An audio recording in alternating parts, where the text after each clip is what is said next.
Assalamualaikum warahmatullahi wabarakatuh. Selamat sore. Masih di Pijar Kata dengan Andro and Friend. Jadi pokoknya setiap tamu itu pasti beda-beda pembahasannya. Kali ini kita mau bahas soal yang lagi sering dibahas di dunia ekonomi atau indis ekonomi tentang properti. Nah, udah sama saya nih seorang teman baru yang bergerak di bidang properti gitu ya. Kenalan sendiri nih, tetap gitu, nggak usah saya kenalin biar lebih akrab. Gitu ya, kenalan ya. Silakan, siapa nama Anda, dari mana, dan sedang berbuat apa? Aduh, sebenarnya grogi juga nih. Iya. Suruh kenalan. Oh, saya sih biasa dipanggil Mbak Mami ya. Mbak Walaupun Mami. sudah tua, tapi ya kayaknya kita berjiwa muda. Iya, itu yang harus terus dipertahankan. Oke. Yang sebenarnya sih memang perekonomian kita ini kan memang beberapa tahun ini kita berpijak di bidang properti. Itulah ekonomi yang paling mudah dan paling mendukung. Dari situ kita kelihatan loh, banyak sekali peluang-peluang lapangan pekerjaannya di situ. Yang tadinya kita apa sih properti gitu kan, terus apa aja sih yang dipekerjakan, ternyata itu semuanya itu sudah bisa kita bantu. Ya, khususnya di bidang perumahan ya, pasti properti ya. Kalau nah, properti atau perumahan seperti apa yang dijalankan? Kalau sekarang ini kita banyak sesuai dengan program pemerintah ya, kita banyak diambil yang subsidi dari pemerintah. Ini yang banyak ngebantu orang-orang untuk punya rumah. Ya, untuk mereka-mereka MBR.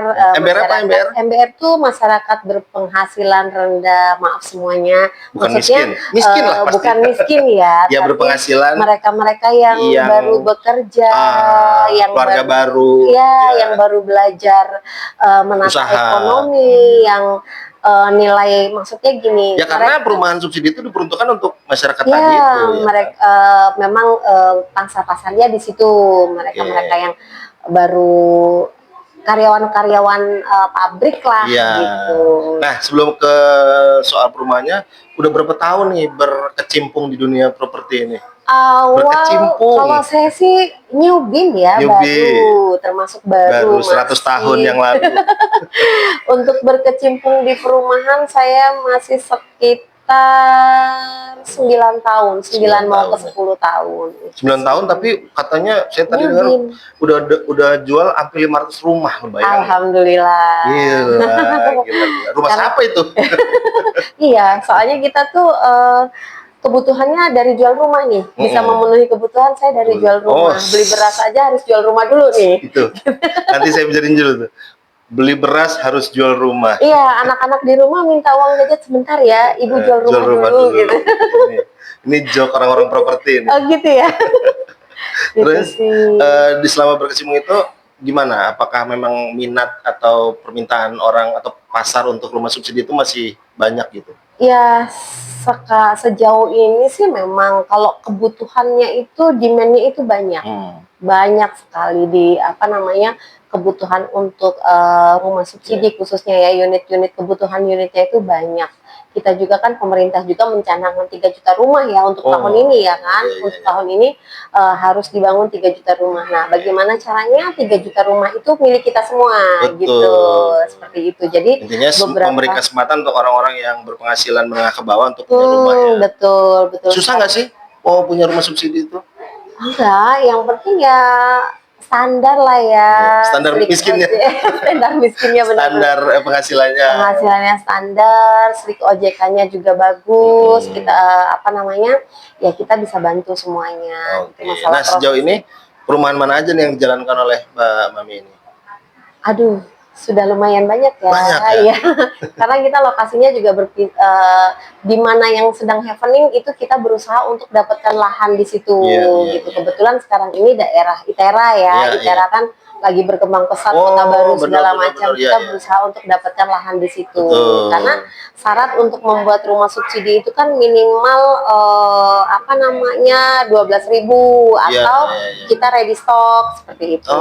Kalau boleh di-spill satu nih nama perumahan di daerah ITERA yang kebetulan kita lagi fokus sekali yang lagi memang benar-benar happening yang memang sold out-nya cepat itu kita di Griataka. Griataka. Nah, Griataka itu kami satu tim itu buka sekitar bulan Februari.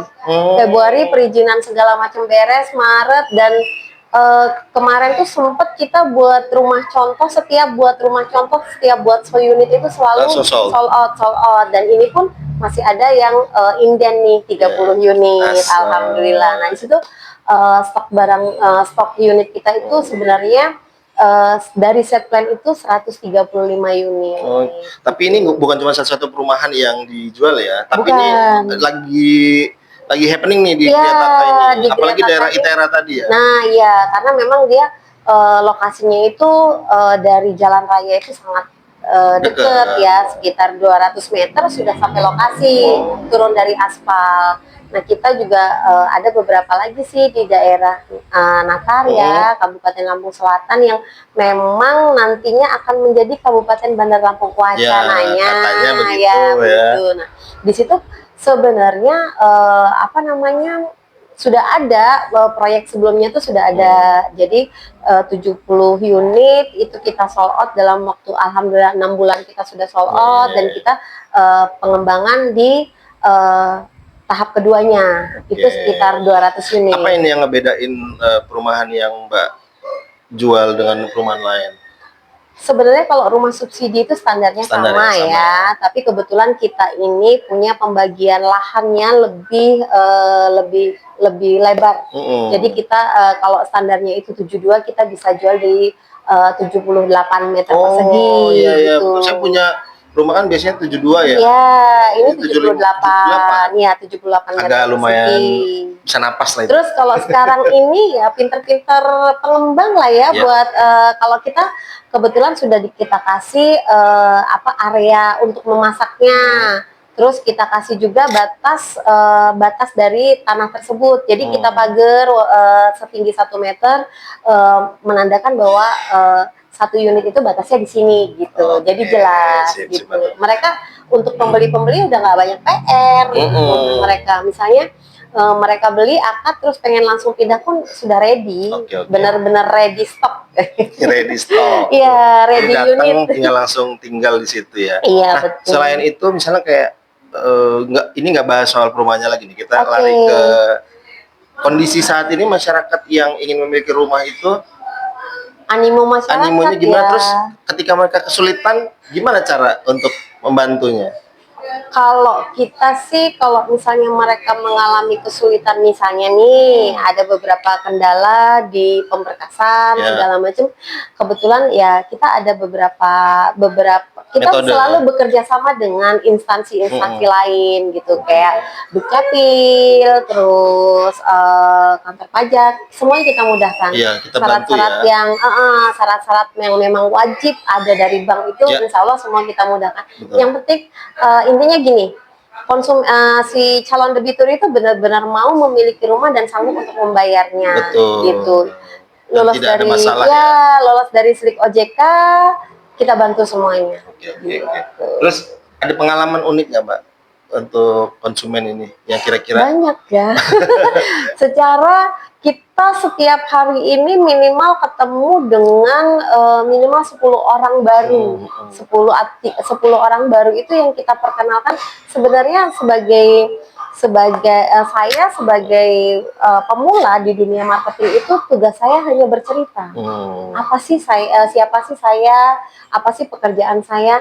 Nah, dari situlah nanti timbul minat dari calon debitur, calon konsumen kita, dari target kita. Begitu timbul minat itu, ya itulah yang jadi target utama kita. Gitu. Nah, jadi kalau ini pertanyaan terakhir nih ya. Itu jangan banyak-banyak. Besok ada lagi. Nanti iya benar. Besok siapa tahu kangen ya ketemu saya lagi. Terakhir nih, kira-kira saran atau masukan nih untuk masyarakat yang ingin punya rumah itu sebaiknya memilih atau menentukannya itu yang kayak mana? Takutnya kan biasanya ada yang bermasalah tanahnya atau gimana. Tips aja buat masyarakat semuanya yang ingin memiliki rumah. sebenarnya paling aman itu sebenarnya kita ini sudah semuanya sudah kebijakan sudah dilindungi ya sama pemerintah. Jadi pengembang-pengembang juga sekarang sudah sangat banyak diperketat sekali, banyak disaring sekali dari perizinannya segala macam. Jadi buat masyarakat umum seandainya ingin memiliki rumah dan ada gosip yang sertifikatnya nggak jelas, perizinan yang nggak keluar itu sangat tidak mungkin sekali. Karena untuk bisa bekerja sama dengan bank itu kita namanya PKS, untuk bisa perjanjian kerjasama dengan bank itu sudah lolos perizinan. Dan sekarang pun dari awal untuk membuka suatu lahan itu kita sudah diatur oleh Kementerian Pemukiman ya. Jadi seandainya tanah itu tidak dapat diolah untuk menjadi pemukiman pun tidak dikeluarkan izinnya. Jadi memilih itu, tapi itu tetap harus hati-hati juga kalau ada penipuan atau apa, tetap harus hati-hati. Ya, sebenarnya sih kalau penipuan dari pengembang itu minim sekali ya. Cuman ya oknum aja sih ya. Misalnya nih kita harus tahu nih yang pasti, tahu jelas lokasinya, tahu jelas pengembangnya.